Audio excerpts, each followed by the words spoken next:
Përshëndetje nxënës, jam arsimtari Izet Jusufi nga shkolla fillore Goce Doçev në Manastir. Me prezantimin sotëm do të bisedojmë për trekëndeshin. Qëllimet mësimore të këtij mësimi janë që të mundeni të identifikoni, përshkruani, vizatoni format e llojshme të trekëndeshit në pozita të ndryshme. Ti përdorim shkronjat përkatëse dhe shenjat përkatëse për trekëndeshin. Ti vlerësojmë madhësitë e këndëve, këndit të ngushtë, të gjerë dhe këndit të drejtë të trekëndshit. Emërtojmë dhe identifikojmë brinjet, këndet dhe llojet e trekëndsheve. Në fillim, do të mundohemi të bëjmë një përsëritje të shkurtër nga klasat më të ulta.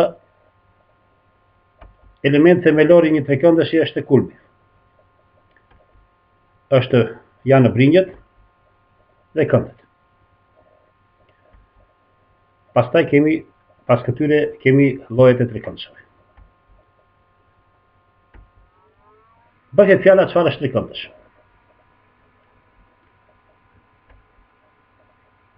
Trekëndeshi formohet me bashkimin e tre pikave të cilat nuk shtrihen në drejtësën me vija të drejta. Trekëndeshi është njëra nga figurat themelore në gjeometri. Nuk mundemi asnjërin shumë këndesh ta vizatojmë pa trekëndeshi. Pjesët përbërëse të çdo trekëndshi, të çdo shumëkëndshi janë trekëndeshet. Nëse marrim një pikë e cila nuk shtrihet në një drejtëse me vija të drejta, pika tjetër, e lidhim pikën,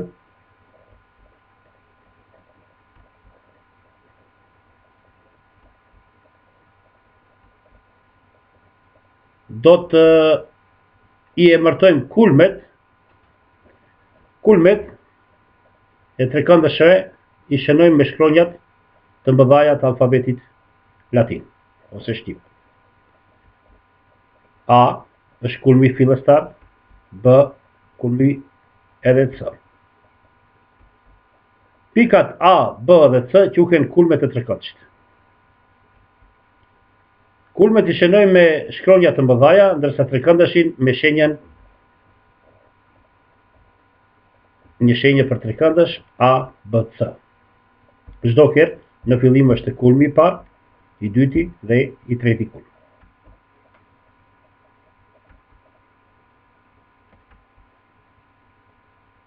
Pas emërtimit të kulmeve, do t'i emërtojmë brinjët. Vetë fjala trekëndesh, kemi tre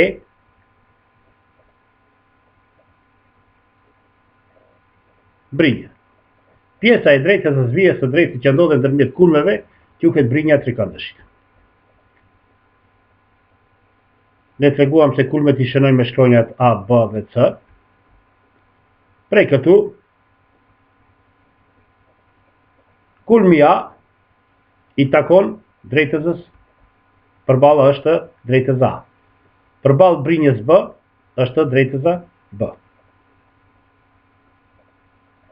Përballë kulmit C është drejtësa C. Gjatësitë AB është brinjas ose BC dhe CA. Ato janë brinjët e trekëndeshit.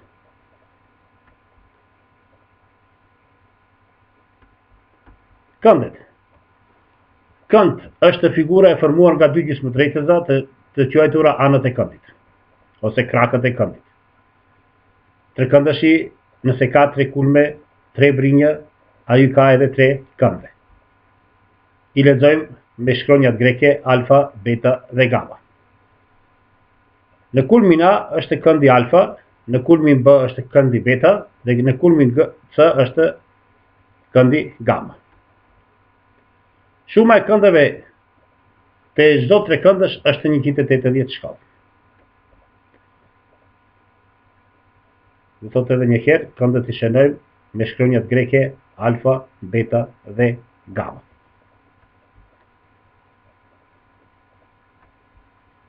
Llojet e trekëndshave.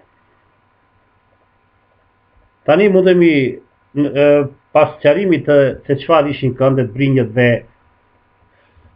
këndet, neve mund të themi se trekëndëshat i klasifikojmë në dy grupe, me brinjë ose krahët të tij dhe me këndet.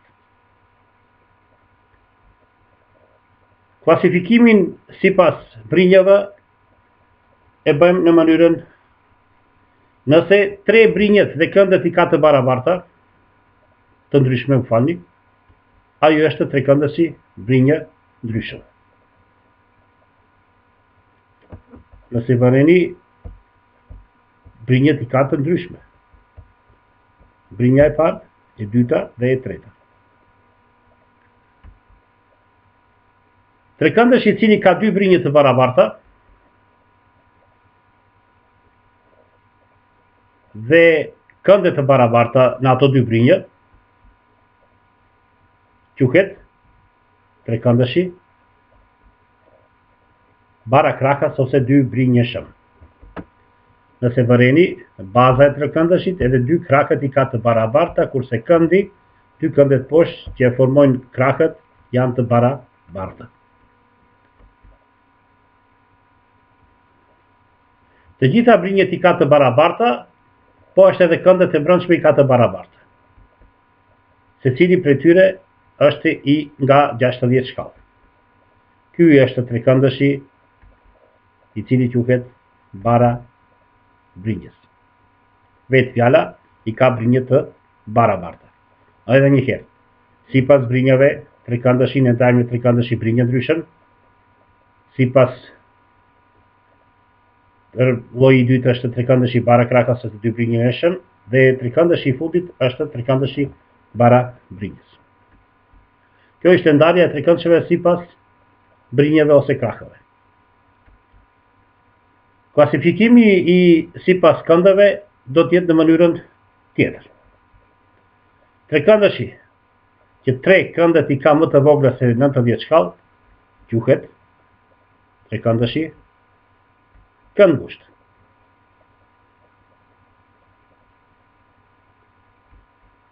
Trekëndësi që i ka një kënd më të madh se 90 shkallë, quhet trekëndësi këndjar.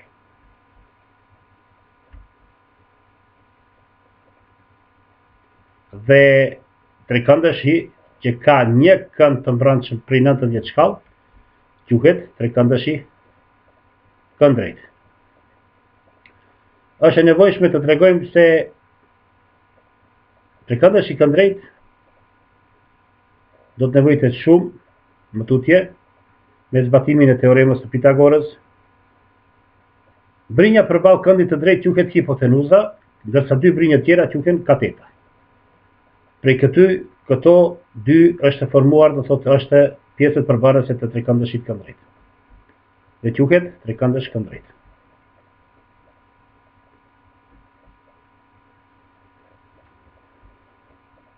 Mbani mend. Emërtimi i elementeve të trekëndësit është i obligueshëm në të kundërtën e akrepeve i lëvizjes të akrepeve të orës. Nëse kulmi i parë është A-ja me këndin alfa, kulmi i dytë do të jetë B-ja me këndin beta, kulmi i tretë do të jetë C-ja me këndin gamma. Brinja përballë kulmit A ose këndit alfa është A-ja, brinja përballë kulmit B ose beta është B, edhe brinja përballë kulmit C është brinja C. Shuma e këndeve të secilit trekëndësh pa dallim është 180 shkallë. Alfa plus beta plus gamma është 180 shkallë. Nëse shuma është më e vogël për 180 shkallë, atëherë nuk kemi trekëndësh. Nëse është më e madhe për 180 shkallë, prapë s'kemi trekëndësh.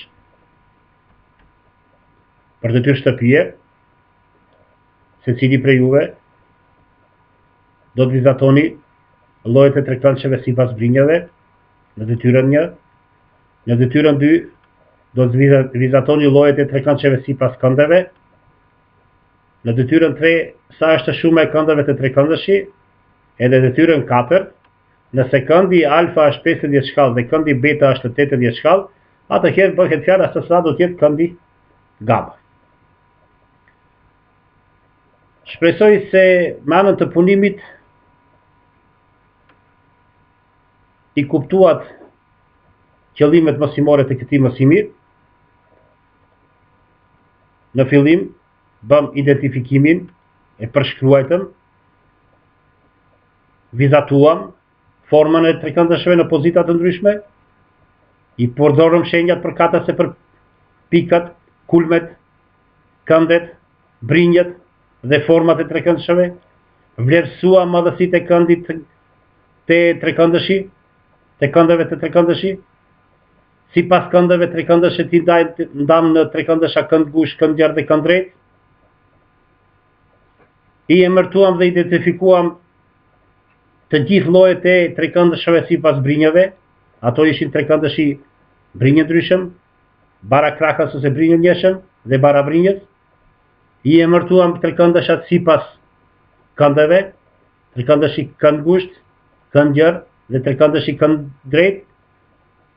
Vërtetuam se trekëndëshi kënd drejt është i përbërë prej hipotenuzës, përballë këndit të drejt brinja përballë këndit të drejt është hipotenuza, dhe dy brinjë tjera janë katetat e trekëndëshit. Dhe emërtimi i këndëve është pas shkronjave greke, alfa, beta dhe gama. Se shuma e tyre është 180 shkallë. Ju faleminderit edhe një herë.